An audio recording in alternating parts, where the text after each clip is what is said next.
మీ business ఏదైనా మీ ఊర్లో promotion చేయాలంటే అది సుమన్ టీవీతోనే సాధ్యం. ఇప్పుడే సంప్రదించండి. నమస్తే, వెల్కమ్ టు సుమన్ టీవీ. ఎందరో ప్రాణ త్యాగాలతో మనకు ఈరోజు తెలంగాణ సిద్ధించింది. అధికారికంగా గవర్నమెంట్ ఇచ్చినటువంటి అధికారిక లెక్కల ప్రకారం దాదాపు 1200 మంది ప్రాణత్యాగం చేస్తే తెలంగాణ ఆవిర్భవించిన విషయం తెలిసే. ఎందరో మహానుభావులు ఈరోజు ప్రాణత్యాగాలు చేసి తెలంగాణను సాధించుకున్నటువంటి ఈ తరుణంలో మరి తెలంగాణ అమరవీరుల కుటుంబాలకు ఎటువంటి ఉపాధి దొరికింది, వారికి ఇండ్లల్లో ఎటువంటి ఉద్యోగాలు లభించాయి, వారికి ఆర్థిక సాయం ఏ మేరకు లభించింది అన్న విషయంపై ఈరోజు మన సుమన్ టీవీ బైంసాలోని కోర్బగల్లి రాధమ్మ గారి ఇంటి దగ్గర ఉన్నాము. వారి కుమారుడైనటువంటి టి రవి 14 ఏళ్ల కింద, గత 14 సంవత్సరాల కింద వారు తెలంగాణ కోసం అమరుడయ్యారు. కానీ ఇంతవరకు ఎటువంటి రూపాయి కూడా వారికి లభించలేదు,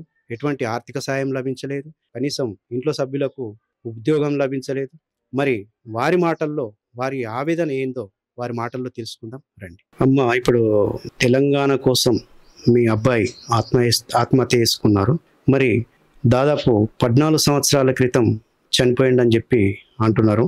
మరి 14 సంవత్సరాలుగా మీకు గవర్నమెంట్ నుంచి ఎటువంటి సహకారం కానీ ఎటువంటి సపోర్ట్ కానీ ఎందుకు లభించలేదు? ఎందుకు రాలేదు? ఇప్పటిదాకా ఏం రాలేదు సార్, ఏం లేవు మాకు ఇప్పటిదాకా.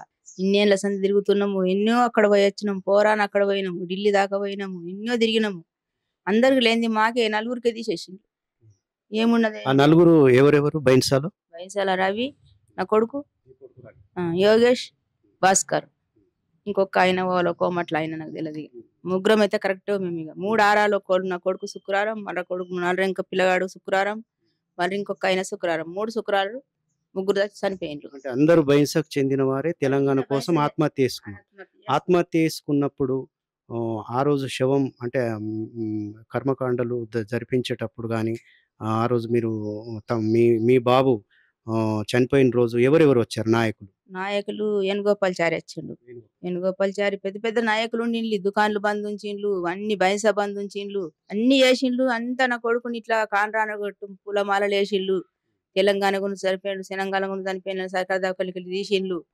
ఇక అన్ని చేసినాక అసలు మాకు ఏం చేయకపోయి ఎక్కడ న్యాయం కాకపోయా మాకు. అంటే అప్పుడు చనిపోయిన టైంలో స్థానికంగా ఉన్నటువంటి ఎమ్మెల్యే వేణుగోపాల్చారి వచ్చి పూలమాల వేశారని చెప్పి అంటున్నారు కదా. మరి అప్పుడు ఆమె వేణుగోపాల్చారి గారు ఉన్నప్పుడు మీకు ఎటువంటి ఆర్థిక సాయం చేయడానికి మీకు ముందుకు రాలేదా? మరి వారి దగ్గరికి మీరు వెళ్ళలేదా? మరి వారు ఎందుకు ఈ విధంగా నిర్లక్ష్యం చేశారు? వేణుగోపాల్చారి దగ్గరికి రారా అంటే ఎన్నో కార్యాలు చేసుకుంటా పోయినాము. వస్తాయమ్మా మీరు టెన్షన్ తీసుకున్నప్పుడు, వస్తాయమ్మా టెన్షన్ తీసుకున్నప్పుడు అన్నాడు. పోయినాము మళ్ళీ రానాటే ఏమమ్మా మాకు ఏం తెలియకొచ్చింది, మీ బరోబరు లేవట కార్యాలు, మేమేం చేయలేము. ఇక మేము అంటే నువ్వు చేయకుండా వాళ్ళు చేస్తారు సరే అనుకుంటా ఏడ్చుకుంటా పోయితే లోపల కూర్చుని పెట్టుకోడు, మేడం దగ్గరికి ఛాయలు తెచ్చి పోసుడు, కూర్చుని పెట్టుడు, పోకడ. మళ్ళీ ఆఖరికి పోలీసు వాళ్ళ దగ్గరికి సుఖపోయినాం. అయితే పోలీసు వాళ్ళు అన్నట్లు మేమేం చేయాలమ్మా, అక్కడిని కాల్ చేసేసిండ్లు, మేమేమి ఇక్కడ ఏం చేయలేము అని పోలీసు వాళ్ళు అన్నట్లు. వేణుగోపాల్చారి వచ్చి కూడా మాకు అన్ని కాళ్ళు మొక్కినాము, అన్ని చేస్తాము, నేనున్నా అన్నాడు. సాయకారం చేసిండు, పూలమాలలు వేసిండు, మంచిగా సాగు చేసిండు. వాళ్ళ పక్కకు అయిపోయాడు. ఓళ్ళు ఏం చేసేసిండేమో పక్కకు అయిపోయాడు. సార్ కూడా మాకు ఏం సాయకం చేయలేదు. ఇన్ని ఎంతో తిరిగి ఏడ్చి కాళ్ళు కట్టెలైపోయినాయి. మరి ఆ సార్ అయిపోయినాక కూడా విఠల్ రెడ్డి దగ్గరికి సుఖపోయినాం. ఏం చేయలేదు. విఠల్ రెడ్డి సుఖపోయినప్పుడు అలా కాలు మొక్కుంటాసుడు, తిరుగుడు, బస్ కిరాయి పెట్టుకున్నాడు, అటు అక్కడ ఇటు అక్కడ అన్ని చేసి ఏం చేయకుండా మాకు ఉత్తరం చేసేసి. మీ అబ్బాయి చనిపోయిన తర్వాత అంటే ఇప్పుడు తెలంగాణ కోసం అమరుడైన తర్వాత పోలీస్ కేసు అవి నమోదు చేయడం జరుగుతాయి. FIRలో మరి ఈ కరెక్ట్ లేవు కాగితాలు అని చెప్పి స్థానిక ఎమ్మెల్యే చెప్పారని చెప్పి అంటున్నారు. అంటే FIRలో తెలంగాణ కోసం అమరుడయ్యాడా లేదంటే వ్యక్తిగత కారణాలతో అమరుడయ్యాడని చెప్పి మీకు FIR ఇచ్చారా? అది చెప్పండి. ఇక ఇన్ని సంవత్సరాల సంది లేదు అన్నాడు. ఇక మొన్న అయితే రామకృష్ణ గౌడ్ అయితే ఉన్నది ఇస్తా నీకు, నేను ఉన్నది ఇస్తా అంటున్నాడు. ఇంకా సార్ దగ్గర ఉన్నాయి, మా దగ్గర దాకా రాలేదు. సార్ దగ్గర ఉన్నాయి, నేను అన్ని చేస్తా అమ్మా, మీరు ఏం టెన్షన్ తీసుకున్న కొన్ని. ఇప్పుడు కాంగ్రెస్ వచ్చింది, మేము చేస్తాం, ఏం బాధపడకుండా మీరు రచ్చేది రాని, మీరు ఇన్నొద్దులు ఊలిపోయినట్టు ఉండకుండా మీరు ఇప్పుడు తిరిగి అది చేస్తా ఏం బాధ లేదని అన్నాడు. మాకు అక్కడికి వెళ్ళి కూడా ఫోన్ చేసి చెప్పిండు, అమ్మ మేము చేస్తాము, మా అక్కడ వచ్చాము, నేను గెలిస్తే నేను చేస్తా అంటే మేము అన్ని మేము మాకు వేయండి ఓటు, మేము చేస్తామంటే ఏమో అందరికీ వేయటం సార్ అని మేము మాకు ఏడిస్తే చెప్పిండు రామకృష్ణ గౌడ్ దగ్గర ఉన్నాయి కాదిగాలు. ఇప్పుడు ఇచ్చిండు, అప్పుడు ఇచ్చిన వాడికి మాకు అన్ని అయిపోతుండే కానీ ఇప్పుడు ఇచ్చిండుగా ఎట్లా చేస్తలేమనిగా ఇప్పుడు ఉన్నాయి కాదిగాలు ఉన్నాయి ఆల్రెడీ. అంటే కాంగ్రెస్ గవర్నమెంటే మేము తెలంగాణ ఇచ్చినాము, సోనియమ్మ ఇచ్చింది, తెలంగాణ ఇచ్చింది కాంగ్రెస్ అని చెప్పి అంటున్నారు. ఇప్పుడు మీకు అంటే మీ బాబుకు నష్టపరిహారం వచ్చే అవకాశము ఏమైనా ఉందా? మరి వారిని కలవడం జరిగిందా? కలవాలని పోయినాము మొన్న. మాకు రండి అని అంటే మేము నెల రోజులు 2 నెలలు ఆయనేమో 2 నెలలు పోయి వచ్చినాము. మాకు కోదండరాము రమ్మని చెప్పిండు. ఆయన మేము డబ్బులు ఇస్తామమ్మా మీరు రండి అంటే, మాకన్నా మీ డబ్బులు మాకేం వద్దు, మేము ఇన్ని ఎద్దులు తిరిగినాము, మేము ఇప్పుడు ఏం చేస్తామని మేమే బస్ కిరాయి కట్టుకొని పోయినాము. సారుకు కలిసి వచ్చినాము. ఆ సారుకు కలుస్తామంటే ఇప్పుడు కలిసేటంత ఇల్లు లేదు, ఇప్పుడు వద్దు మర్ర కలుతాము, మీకు ఏదన్నా చేస్తా నేను, నాకు ఇన్నొద్దులు నువ్వు ఢిల్లీ దాకా వచ్చిందమ్మా, మీరు ముగ్గురే ఇంట్లో ఇది అయిపోయిండ్రు, మేము చేస్తాను కోదండరాము మాట్లాడండి. ఇక కోదండరాము మాట్లాడితే ఆడికెళ్ళి వచ్చినాము. ఇక ఆడికెళ్ళి 3 రోజులకు ఇంటికి వచ్చినాము. పోయి కలిసి వచ్చినాము. సార్ అయితే మాకు గలలేదు. సార్తో కల్పిస్తాము. సార్ ఒక మేడం కలిసినాము. ఒక మేడం కలిసింది. ఆమె కలిసి అన్నది మా కోదండరాము సార్తో అందరం పోయి మనం కలుతాము. వచ్చినోళ్ళు కొట్లాడాటలు, రానోళ్ళు కొట్లాడాటలు. ఈ రానోళ్ళకి ఏం చెయ్యొద్దు కానీ వచ్చినోళ్ళకి ఏం చెయ్యొద్దు కానీ రానోళ్ళతో చెయ్యాలి కదా అని ఆమె కంటే ఆమెతో కయ్యం పెట్టుకున్నాడు. ఇక గొడవలు పెట్టుకున్నాడు ఆడ. ఇక వాళ్ళన్నలు మీతోనే మీకైతే ఏమైనా సహకారం చేస్తామమ్మ, వీళ్ళు వచ్చేది రండి, నేను ఎప్పుడు పిలుస్తా పొర్రండి అంటే వస్తాం సార్ అని చెప్పినాము. వచ్చినాం. ఇక ఆడికి వెళ్ళి అన్నం పెట్టిండు, తిని వెళ్ళి వచ్చినాం. ఇక సార్ దగ్గరికి పోయి వచ్చినాం. తెలంగాణ ఏర్పడిన తర్వాత కేసీఆర్ ఫస్ట్ టైం ముఖ్యమంత్రి అయిన తర్వాత అమరవీరుల కుటుంబాన్ని ఆదిలాబాద్కు పిలిచి వీరిని సత్కరించడం కూడా జరిగింది. మరి సత్కరించినప్పుడు ఖచ్చితంగా మేము మీకు సాయం చేస్తామని చెప్పి హామీ ఇవ్వడం కూడా జరిగింది. మరి అమ్మ చెప్పండి, ఇప్పుడు కేసీఆర్ కూడా ఇచ్చినటువంటి హామీని మరి వాళ్ళు నిలుపుకోలేకపోయింది. 14 సంవత్సరాలుగా మీరు ఎదురు చూస్తూనే ఉన్నారు, ఆర్థికంగా ఇబ్బందులు పడుతూనే ఉన్నారు. మరి మళ్ళీ కేసీఆర్ను కలవలేదా? దీనికి మీ సమాధానం. తెలంగాణ వచ్చినప్పుడు కేసీఆర్ ముఖ్యమంత్రి అయ్యిండు. ముఖ్యమంత్రి అయినప్పుడు ఏమి చేసిండు, ఆమెను ఇచ్చిండంటే ఆదిలాబాద్కు అందరికి మీటింగ్ పెట్టిండు.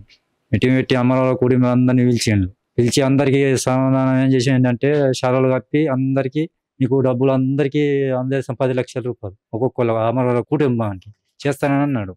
చేస్తానని కొందరికి డబ్బులు పడ్డాయి. డబ్బులు పడ్డం కూడా మళ్ళీ మేము కలదందుకు పోయినాం. మాకు వాళ్ళు కలదకు పోతే ఏమన్నా అంటే ఇది ఒక్క విడుదల 3 విడుదల పెట్టినాం, మళ్ళీ విడుదల పడతాయి అన్నారు. మళ్ళీ విడుదల కొందరికి పడ్డాయి. ఇక 3వ విడుదల అయితే వాళ్ళకి ఏం లేదు. ఇక పైసలు వచ్చిన వాళ్ళకు 2 విడుదల వచ్చింది. ఇక మళ్ళీ 3వ విడుదల అన్నారు కానీ అది ఇక వాళ్ళకి రాలే, వాళ్ళకి ఇవ్వలేదు. కేసీఆర్ మొత్తం ఇస్తానని హామీ చేసిండు. అప్పుడైతే అందరు అమరావతి కుటుంబానికి అందరికి అందజేస్తామని చెప్పిండు. మరి వీళ్ళకైతే ఏమన్నా చేయలేదు. వేణుగోపాల్చారి ఉంటే అప్పుడు ఎమ్మెల్యే చనిపోయినప్పుడు పేపర్కి ఇచ్చిండ్రు, అన్ని పేపర్లలో వచ్చినాయి కానీ ఏమి ఇప్పటిక టీవీలలో వచ్చినాయి, ఏమి వచ్చినాయి కానీ ఇప్పటికీ ఏం చేయలేదు. ఏడ మీటింగ్ జరుగుతాడు ఆదిలాబాదు, హైదరాబాదు. అమ్మ చెప్పండి, ఇప్పుడు ఒక్కగానొక్క కొడుకు చనిపోయాడు, మరి ఒక కూతురు ఉంది, వాళ్ళు ఎక్కడ ఉంటారు? మరి ఇప్పుడు మీ బాగోగులు ఎవరు చూస్తున్నారు?